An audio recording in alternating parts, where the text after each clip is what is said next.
পাইক সর্দার, দিওয়ান মশাই, পাইক সর্দার, দিওয়ান মশাই শিগগিরই আসুন। কি হয়েছে, কি হয়েছে যুবরাজ?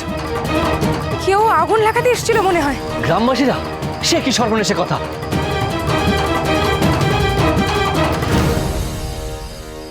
কি এসেছিল সে ঠাউর করার আগে তো সে পালিয়ে গেল। কোন দিকে, কোন দিকে পালিয়ে গেল? এদিকে দাঁড়িয়ে দেখছো কি? নিশ্চয় বেশি দূর পালাতে পারিনি। যাও, চলুন চলুন খাজাঞ্চি মশাই, চলুন।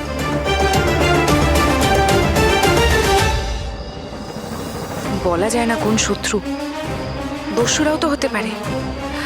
তরোয়ালখানা নিয়ে আসি গিয়ে।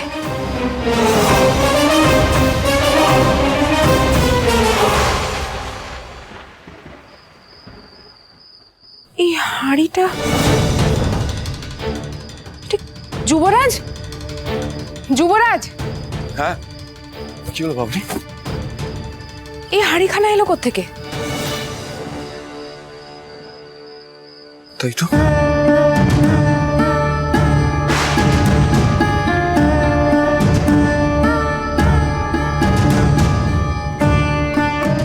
ফুল, কিন্তু ফুল কে রেখে গেল এমন লুকোচুরি করে?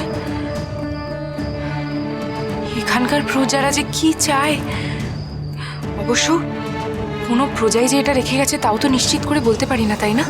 যারা এসেছিল রাজরানী, তাদের উদ্দেশ্য ছিল আমাদের আগুনে পুড়িয়ে মারা। তাই আমি আশা করছি এর ভেতরে ভালো কিছুই হতে পারে না।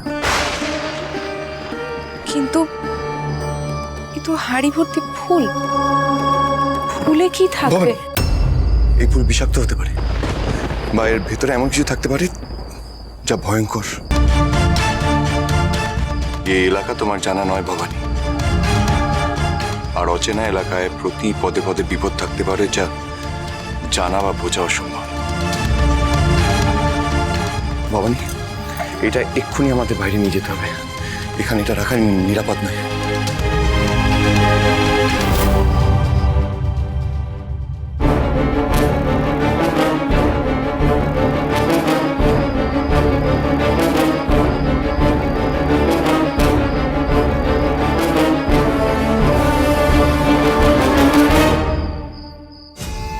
হে মা ভবানী, দেখো রঘু রাজা যে পরীক্ষা করতে যুবরাজকে এই মল্লপুরে পাঠিয়েছেন, উনি যেন তাতে উত্তীর্ণ হন সব বিপদ কাটিয়ে।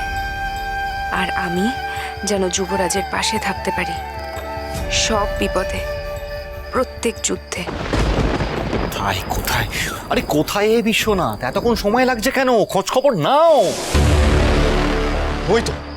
ওই তো এসে গেছে। ছোট কুমার, কি সংবাদ এনেছো? রামকান্ত শেষ তো? আগুন ধরাতে পারি নাই। তার মানে এটা কি? এমনি এমনি ফিরে চলে এলে? না না, হাড়িতে ফুলের নিচে বিষ রেখে গেছি। এই নাকি মল্লপুরের বিদ্রোহ নেতা? এই তোমার মুরত? নিজের এলাকা তো কলকে করতে পারলে না ভাই। হাড়িতে বিষ রেখে এসছো, আর তাতে যে রামকান্তর মৃত্যু হবে তা তুমি নিশ্চিত করলে কি করে? যদি বলতেন তাহলে 20 তীর মারতুম, কিন্তু আপনি তো বলতেছেন যে এমন ভাবে মারতে হবে যাতে কেউ ধরা না পড়ে। আরে আগুন ধরাতে হতো, আগুন সবকিছু পুড়িয়ে ছাড়খাড় করে দিতে হতো। তা না করে তুমি নিজের বুদ্ধি খাটালে। ভাই চন্দ্রশেখর, ওকে বোঝাও, ওকে বোঝাও রামকান্তকে শেষ করতে হবে। আরে এমন ভাবে শেষ করতে হবে যে আমরা ধরা না পড়ি। বোঝাও ওকে। গুলি ছুটতে পারবে? পারবে না? আগে ছুরি নাই কখনো।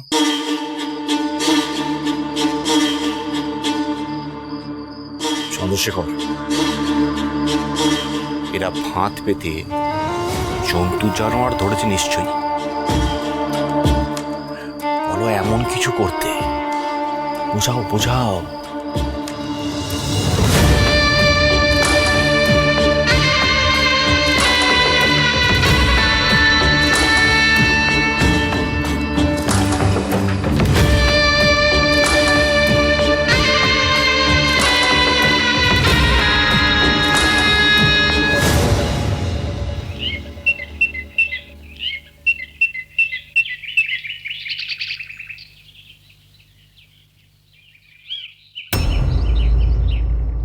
এ কি, যুবরাজ তো কালকে হাড়িখানা তাঁবুর থেকে বাইরে বার করে এখানেই রাখলেন, গেল কোথায়? যুবরাজ তো বলেছিলেন এতে কোনো বিষাক্ত জিনিস থাকতে পারে, কেউ যদি না জেনে হাত দিয়ে থাকে তাহলে তো মহা বিপদ হবে।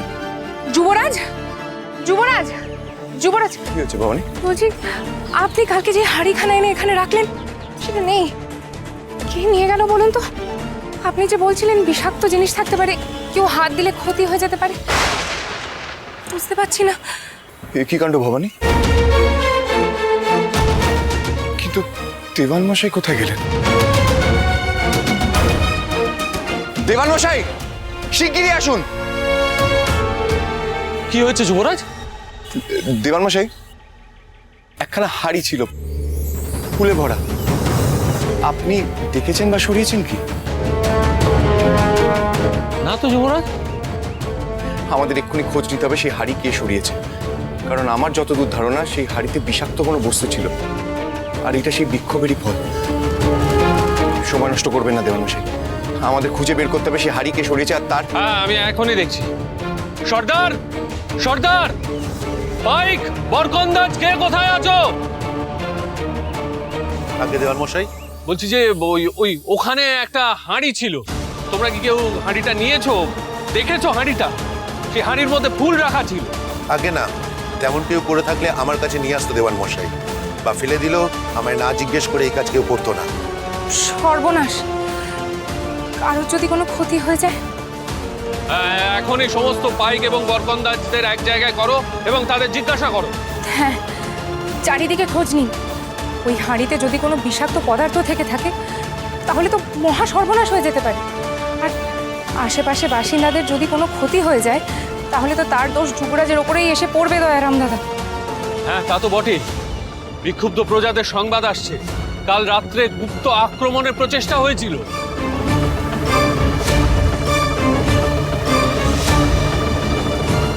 সাবধান, সকলে জড়ো হও! সাবধান, সকলে জড়ো হও! এক জায়গায় হও! যুবরাজ, আপনি রাজরানীকে নিয়ে তাঁবুতে যান, আমরা খোঁজ খবর নিয়ে জানাচ্ছি। যান যান যান, খবর নিন। না না দয়ারাম দাদা, আমরাও যাব। কি বলছেন আপনি রাজরানী? এমন উত্তপ্ত অবস্থায় আপনি বাইরে বেরোবেন?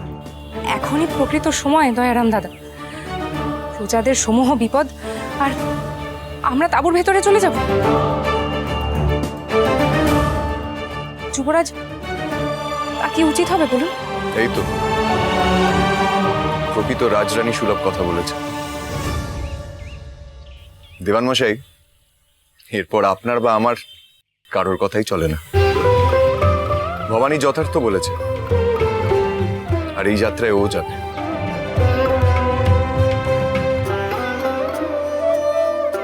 তাঁবুতে থাকার পাত্রী তো সে নন, এতদিনও বোঝেননি দেওয়ান মশাই? আমি সব বুঝতে পারছি যুবরাজ, কিন্তু রাজরানী এইভাবে পদব্রজে। দয়ারাম দাদা, আমি তো গাঁয়ের মেয়ে, আমি যে কতটা সাধারণ সেটা তো রাজবাড়ির সকলের আগে আপনিই দেখেছেন বলুন।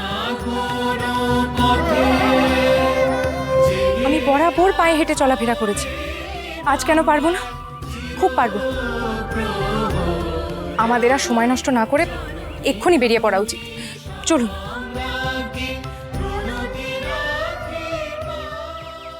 এ কি, মায়াটা মরছে নাকি? পেটে তো দানা পানি নাই, কি আর হইব, মরবই তো। দেখি দেখি,